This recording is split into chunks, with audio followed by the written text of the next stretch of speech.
El mundo paranormal siempre fue un tema que genera controversia, especialmente entre los escépticos y los que verdaderamente creen en la existencia de entes ajenos a nuestro mundo.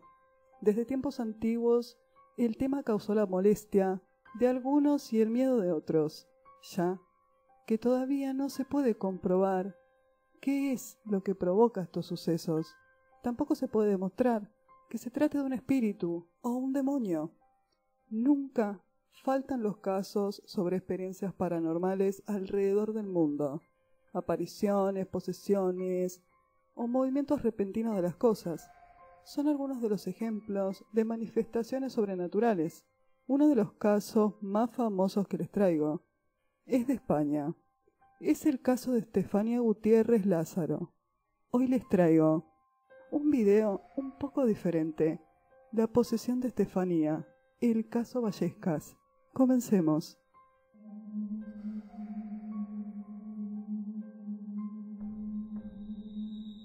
Bienvenidos y bienvenidas, queridas criaturas de la noche. Mi nombre es Lucila Castro Díaz. Soy escritora de novela negra, thriller de terror y misterio. Te cuento que en este canal vas a encontrar literatura, cultura, mitos y leyendas. Te cuento que me puedes encontrar fácilmente en las redes sociales, tanto en Instagram como en Facebook. Si querés conocer mi trabajo, en la caja de descripciones siempre te dejo todos los enlaces a mis sitios. El video de hoy va a ser un poco diferente, porque se me ocurrió, a medida que les voy a contar este caso, es realizar mi propia tabla Ouija artesanal. Generalmente filmo cuando estoy haciendo alguno de mis cuadros, así que si les interesa conocer el caso Vallescas, la posesión de Estefanía, quédate que ya comenzamos. Antes de contarte sobre el caso Vallescas, vamos a hablar un poco del origen de la tabla Ouija. Pasaron 129 años de que Elihan J. Bohm patentaba la tabla Ouija. Los primeros tableros de Ouija aparecieron a mediados del siglo XIX, cuando todo lo relacionado con el mundo paranormal empezó a tomar mucha fuerza.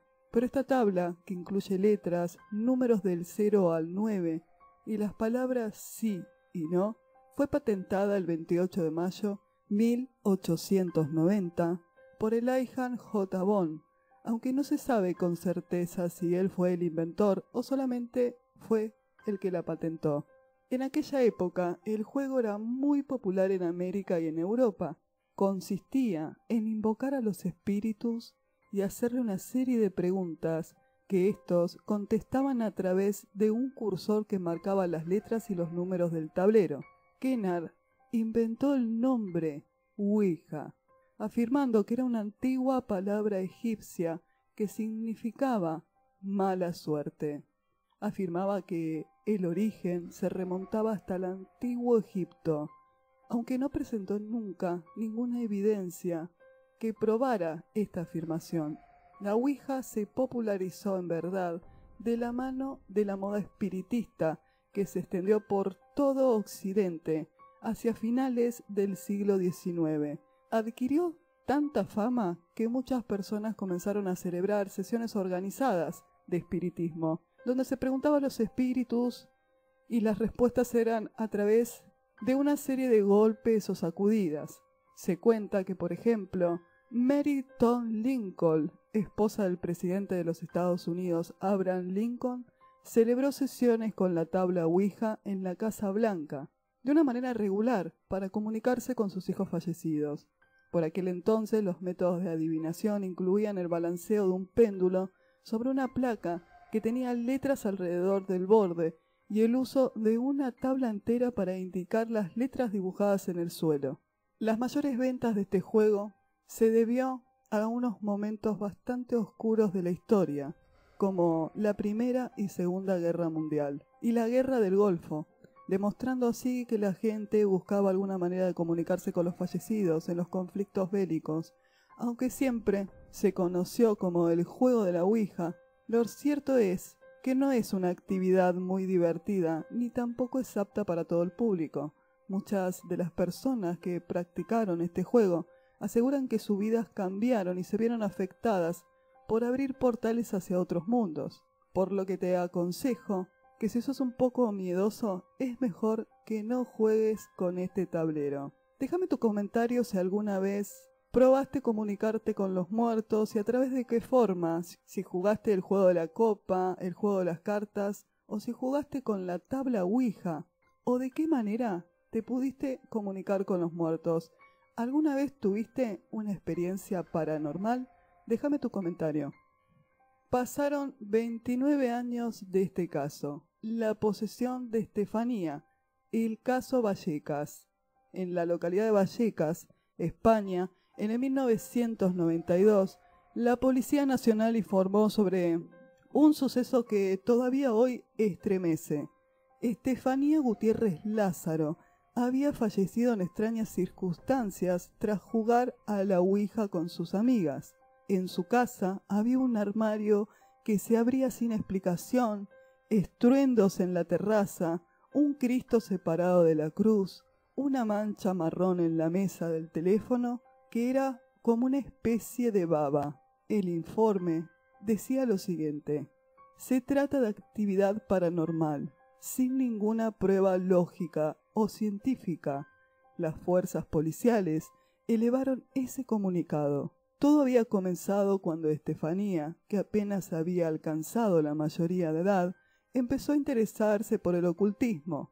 Había realizado para ese momento varias sesiones de Ouija y decidió compartir esa experiencia con sus amigas para contactar a través del tablero al novio fallecido de una de ellas.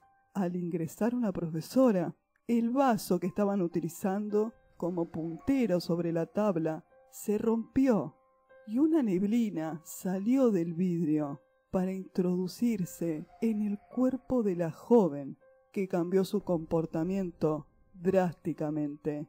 El humo que emanó del vaso fue inspirado por esta chica. La policía es testigo de los fenómenos. Una llamada con tono de desesperación es contestada por el servicio de emergencias. Cuando los agentes se personan en el número 8 de la calle Luis Marín, el padre espera en la calle, a pesar del frío nocturno de noviembre.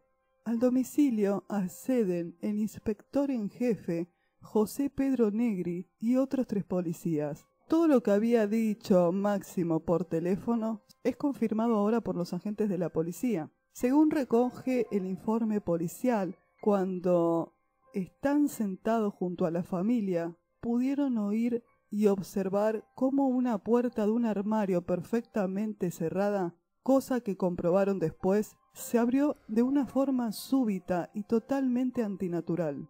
Así se desencadenó una serie de sospechas serias. No habían salido de la sorpresa y, comentando la misma, se produjo un fuerte ruido en la terraza, donde pudieron comprobar que no había nadie.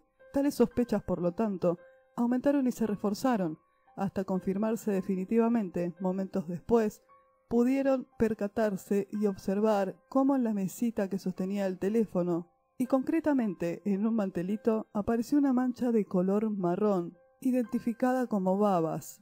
Y esto no queda hasta acá. Los agentes, en una inspección rutinaria a la casa, observaron el crucifijo en el que Cristo estaba separado de la cruz, al tiempo que un póster sobre el que se ubicaba contenía las huellas de un arañazo. Como conclusión, los 4 agentes certificaron que ahí, en la humilde casa de Vallecas, hay una serie de fenómenos de todo punto inexplicables. A partir de que Estefanía había jugado la Ouija después de inhalar aquel humo salido del vaso, Estefanía Gutiérrez Lázaro adoptó algunos comportamientos extraños, así como visiones que alteraban su tranquilidad y la de su familia. A partir de entonces, Estefanía Gutiérrez comenzó a vivir un infierno. Una vez, mientras cocinaba, dijo que comenzó a sentir calofríos y le dijo a sus hermanos que sentía que se le había metido algo adentro. Cuando termina de decirle esto a sus hermanos, la cocina se prende fuego. Su familia contaría luego que a partir de ese momento Estefanía comenzó a hacer cosas extrañas. Sufría trances parecidos a un estado de coma, donde decía que ella veía y sentía cosas. Decía que se encontraba como si estuviera en un pasillo lleno de nebulosa y al final se encontraban personas que la llamaban. La familia también diría que hablaba en idiomas que ellos no conocían y Estefanía tampoco. Una de las hermanas contó que una tarde Estefanía comenzó a levitar, mientras que echaba espuma por la boca, y al rato de estar levitando comenzó a reírse histéricamente. Después de un largo tiempo con los padecimientos, los padres decidieron llevar a su hija al psicólogo y a doctores, los cuales jamás pudieron ayudarla. Una de las visiones que más padecía era la de una silueta de un hombre que se postraba en su habitación para observarla. Veía figuras en la casa y se paralizaba. Luego comenzó a sufrir convulsiones y todo tipo de alucinaciones. Sus padres, preocupados, la llevaron al médico, pero nadie lograba dar con un diagnóstico certero. Mientras tanto, algunas personas creyentes de su entorno empezaron a sospechar que había sido poseída. Estefanía no había contado hasta ese momento a su familia lo que había pasado con el juego de la Ouija, hasta que sus hermanos le dijeron a su madre. El padre, en paralelo, estaba ajeno a la situación. El 13 de julio de 1991, después de haber ido a pasear con su novio, intentó agredir a su hermana. Una de sus hermanas contó que mientras que estaba llenando un balde con agua, mientras que estaban hablando, Estefanía se puso a gruñir como si fuera un perro rabioso y que sus dedos se doblaban. Intentó atacar a su hermana. Su hermana la esquivó y ella cayó al piso para después comenzar a convulsionar y a sacar una espuma blanca de la boca. Cuando este trance se le pasó, Estefanía le dijo a su madre que estaba segura que no iba a pasar de esa noche, que iba a morir. Después de ver esto, sus padres deciden llevarla al hospital, donde a las 2 horas Estefanía Lázaro pierde la vida. La muerte fue tan polémica como sus padecimientos, ya que ni los doctores supieron cuál fue la causa de su muerte, por lo que deciden declarar su muerte como súbita y sospechosa, dando a entender que no encontraron una razón lógica para esta muerte. Meses después de la partida de Estefanía, la familia empezó a sufrir de algunos eventos paranormales. Al comienzo eran solo objetos en movimiento, sin ningún estímulo, puertas que se abrían y se cerraban, y ruidos extraños. Conforme avanzaban los días, las cosas se agravaron, ya que comenzaron a escuchar voces y ver siluetas extrañas. El 27 de noviembre de 1992, hartos de la situación tan intensa que vivían, la familia Gutiérrez Lázaro decidió llamar a la policía con el fin de recibir ayuda de su parte. Sin embargo, justo cuando los oficiales llegaron al hogar de la familia, una silueta negra comenzó a manifestarse, además de otros sucesos, como la caída de varios cuadros. Lo que más impactó a los policías fue un crucifijo que presentaba 3 arañazos y el Cristo que se encontraba despegado de la cruz. El 1 de noviembre de 1993, una fotografía de Estefanía comenzó a incendiarse sin razón alguna. Lo más extraño es que nada más se incendió la foto. El cuadro no se incendió, ni la mesa ni nada. La foto apareció quemada. Debido a todo lo ocurrido y a todo lo visto, la madre deduce que el espectro que aterroriza a la casa y el que aterrorizó a su hija mientras estaba viva era el de su padre, con quien nunca tuvo una buena relación. Además, este hombre, antes de morir, juró que le haría la vida imposible a ella y a sus hijas desde el otro mundo. Varios grupos de parapsicólogos asistieron a la casa para descifrar el misterio que presentaba la casa de los Gutiérrez Lázaro. Lo único que pudieron descubrir es que la presencia más maligna que se encontraba en la casa era la del abuelo de Estefanía.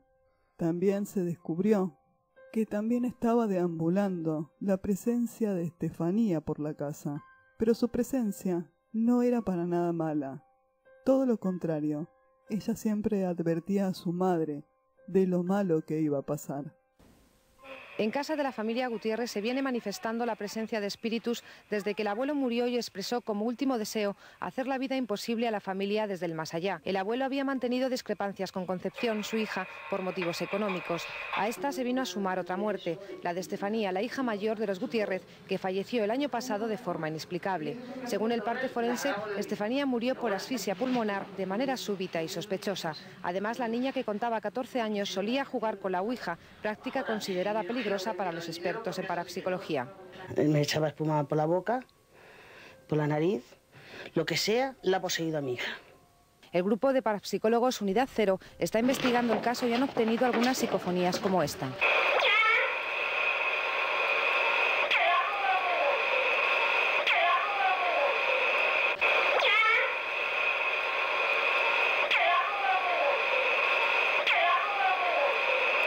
Después de un tiempo, los eventos paranormales fueron menguando hasta desaparecer por completo. Esto permitió que la familia se mudara a otro lugar. Los nuevos habitantes de la casa jamás presenciaron nada inusual.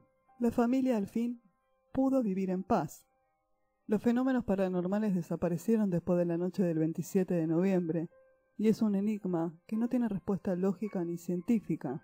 Todo este motivo es por lo cual la vivencia de los Gutiérrez Lázaro presenta uno de los casos más enigmáticos en la historia de la parapsicología en España.